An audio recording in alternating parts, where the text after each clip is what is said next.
पता है कि प्लांट्स अपना खाना खुद बनाते हैं, ये हमने चैप्टर नंबर 1 में पढ़ा था, पर एनिमल्स एंड ह्यूमन बीइंग्स अपना खाना खुद नहीं बना सकते।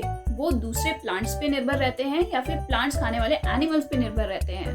पर ये जो हम खाना खाते हैं उससे हमें एनर्जी, न्यूट्रिएंट्स कैसे मिलते हैं, आज हम इस चैप्टर में पढ़ेंगे। किसी भी खाने से न्यूट्रिएंट लेने के लिए हमें कंपोनेंट्स ऑफ फूड को समझना बहुत ज़रूरी होता है, जिसके अंदर होते हैं हमारे कार्बोहाइड्रेट्स, प्रोटीन्स, मिनरल्स एंड बहुत सारी चीज़ें। अब ये जो प्रोटीन्स एंड कार्बोहाइड्रेट्स हैं ये हमारी बॉडी में जाके सिंपल सब्सटेंसेस में टूट जाते हैं। पहले फूड में से कार्बोहाइड्रेट्स होते हैं, फिर कार्बोहाइड्रेट्स और सिंपल चीज़ों में टूट जाते हैं। सो इस तरीके से हमारी बॉडी डाइजेस्ट करती है और उससे एनर्जी लेती है। पर आखिर जब हम मुंह में खाना डालते हैं तो ये जाता कहाँ है? जब हम बॉडी के अंदर खाना लेते हैं और उससे हम एनर्जी लेते हैं, उसे हम कहते हैं डाइजेशन।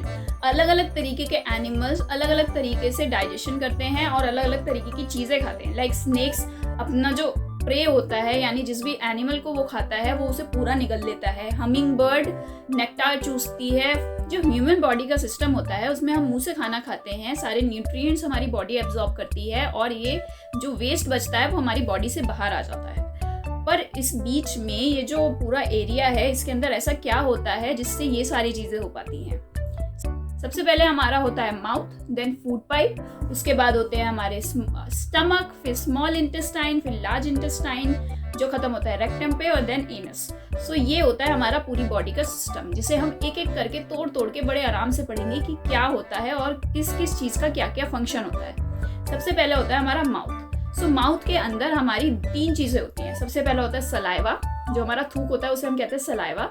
दूसरी चीज़ होती है हमारे टीथ, और थर्ड चीज़ होती है हमारी टंग। इन तीनों का अलग अलग सिस्टम होता है बॉडी के अंदर। सबसे पहले जब हम खाना लेते हैं माउथ के अंदर लेते हैं और टीथ से लेते हैं। तो जो टीथ होता है वो बाइटिंग एंड च्यू और टीयरिंग इन सब का काम करता है।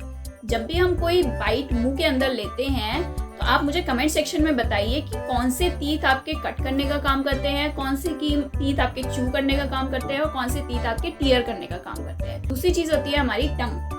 टंग क्या करती है? सलाइवा के साथ खाने को मिक्स करती है और हमें अलग अलग तरीके के फ्लेवर हमारी टंग के ऊपर जो ग्लैंड्स होते हैं उसी से पता लगते हैं कि कोई चीज़ स्वीट है, सॉर है या क्या है।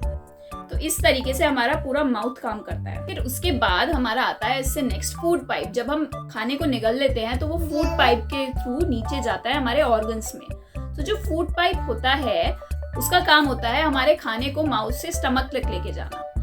पर कभी कभार ये खाना उल्टा भी ले जाता है, जिसे हम वॉमिटिंग कहते हैं। ये इनडाइजेशन की वजह से हो सकती है या फिर खाने को हमारी जब पेट एक्सेप्ट नहीं करता, स्टमक एक्सेप्ट नहीं करता, उस वजह से वॉमिटिंग हो जाती है हमें इंड्यूस कभी कभार। सो ये है हमारा काम फूड पाइप का, जिसे ऑसोफेगस भी कहते हैं। उसके बाद फूड पाइप से ये खाना हमारे स्टमक में जाता है। स्टमक के अंदर 3 चीजें होती हैं। सबसे पहले होता है म्यूकस, फिर डाइजेस्टिव जूसेस और थर्ड होता है हमारा हाइड्रोक्लोरिक एसिड।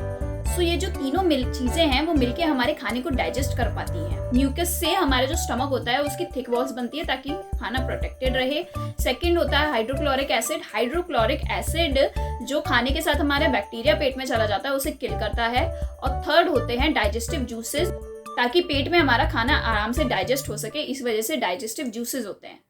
और ये जो स्टमक होता है इसका एक साइड खुलता है हमारा स्मॉल इंटेस्टाइन के अंदर। स्मॉल इंटेस्टाइन एक हाईली कोलाइडेड, मतलब एक तरीके से एक दूसरे में उलझी हुई 7.5 मीटर की एक स्ट्रक्चर होता है, जो कि आप स्क्रीन पे पीछे देख सकते हैं कि स्मॉल इंटेस्टाइन इस तरीके से दिखती है। इसके अंदर 3 जगह से जूसेस आते हैं। सबसे पहले आता है पेनक्रियास से और लीवर से। ये जो दोनों चीजें हैं उससे जूसेस आते हैं और इंटेस्टाइन अपने आप खुद जूसेस रिलीज करते हैं। इन जूसेस का अलग अलग काम होता है। सबसे पहले जो हमारा लीवर होता है राइट साइड के एब्डोमेन के ऊपर की तरफ होता है और ये एक जूस रिलीज करता है जिसे हम कहते हैं बाइल जूस। ये हमारी बॉडी का सबसे बड़ा ग्लैंड होता है। जो बाइल जूस होता है वो हमारे बॉडी के अंदर एक गॉल ब्लैडर होता है, उसके अंदर जाके स्टोर हो जाता है और ये बॉडी के अंदर जाने वाले सारे जो फैट्स होते हैं उन्हें ब्रेक करने में मदद करता है बाइल जूस। सो इसी वजह से गॉल ब्लैडर के अंदर ये जूस इकट्ठा रहता है ताकि जब भी हम फैट्स खाएं तो वो ब्रेक हो सके आसानी से। एंड सेकंड होता है हमारा पेनक्रियास। पेनक्रियास स्टमक के नीचे होता है और ये क्रीम कलर का ग्लैंड होता है। इसके अंदर से जो जूसेस सिक्रीट होते हैं उससे carbohydrates, fats and protein simpler form में ब्रेक हो जाते हैं। अब जो हमारा फूड है वो काफ़ी हद तक डाइजेस्ट हो चुका है। अब जो पार्टली डाइजेस्टेड फूड है, जो बचा हुआ फूड है, वो जाता है स्मॉल इंटेस्टाइन के नीचे वाले पार्ट में, जहाँ पे इंटेस्टाइन के जूस सिक्रीट होते हैं, जिससे कार्बोहाइड्रेट्स आपके ग्लूकोज में ब्रेक होते हैं, फैट्स फैटी एसिड्स और ग्लाइकोल में होते हैं, और प्रोटीन अमीनो एसिड्स में ब्रेक होते हैं। अब इस तरीके से हमारा पूरा जो फूड होता है वो डाइजेस्ट होता है, और यहीं पे मतलब स्मॉल इंटेस्टाइन के अंदर ही ये एब्जॉर्ब होता है। स्मॉल इंटेस्टाइन की वॉल्स पे छोटे छोटे फिंगर टाइप प्रोजेक्शंस होते हैं, जिसे विली कहते हैं, और ये इंटेस्टाइन के बाहर जो ब्लड सेल्स होते हैं, ब्लड वेसल्स होती हैं, पतली पतली ब्लड वेसल्स से कनेक्टेड रहते हैं, और ये सारे जितने भी प्रोटीन्स और कार्बोहाइड्रेट्स ब्रेक हुए हैं उन्हें अपने अंदर सोक करते हैं और पूरी बॉडी में अलग अलग ऑर्गन्स में भेजते हैं। तो इस तरीके से हमारा फूड डाइजेस्ट होता है। मेन पार्ट हमारी सेल्स के अंदर ग्लूकोज ऑक्सीजन की मदद से कार्बन डाइऑक्साइड और पानी में ब्रेक होता है, और जिसकी वजह से हमें एनर्जी मिलती है। तो इस तरीके से हमें फूड से एनर्जी मिलती है। अब जो भी पार्ट खाने का डाइजेस्ट नहीं हुआ है वो जाता है हमारे लार्ज इंटेस्टाइन में। अब लार्ज इंटेस्टाइन हमारी स्मॉल इंटेस्टाइन से छोटी और चौड़ी होती है। ये 1.5 मीटर लंबी होती है, और इसके अंदर जितना भी अनडाइजेस्टेड फूड है ये जाता है, और उसमें से बचा हुआ पानी और सॉल्ट ये एब्जॉर्ब कर लेती है लार्ज इंटेस्टाइन, और ये रेक्टम में भेज देती है, जहाँ पे ये कलेक्ट होता है जो अनडाइजेस्टेड फूड है। और ये undigestive food time to time हमारे एनस से एज स्टूल बाहर आ जाता है। तो इस तरीके से हमारी पूरी बॉडी का डाइजेस्टिव सिस्टम काम करता है। अब हम ये देख लेते हैं कि जो ग्रास ईटिंग एनिमल्स हैं वो किस तरीके से अपना फूड डाइजेस्ट करते हैं। आपने कभी देखा है काऊ या गोट जब वो खाना नहीं खा रहे होते हैं उस टाइम भी वो च्यू करते रहते हैं? इसकी क्या वजह है? अगर आपको पता है तो प्लीज़ ये वीडियो पॉज करके पहले कमेंट सेक्शन में मुझे बताइए, और उसके बाद इसे वीडियो को दोबारा आगे चालू करें।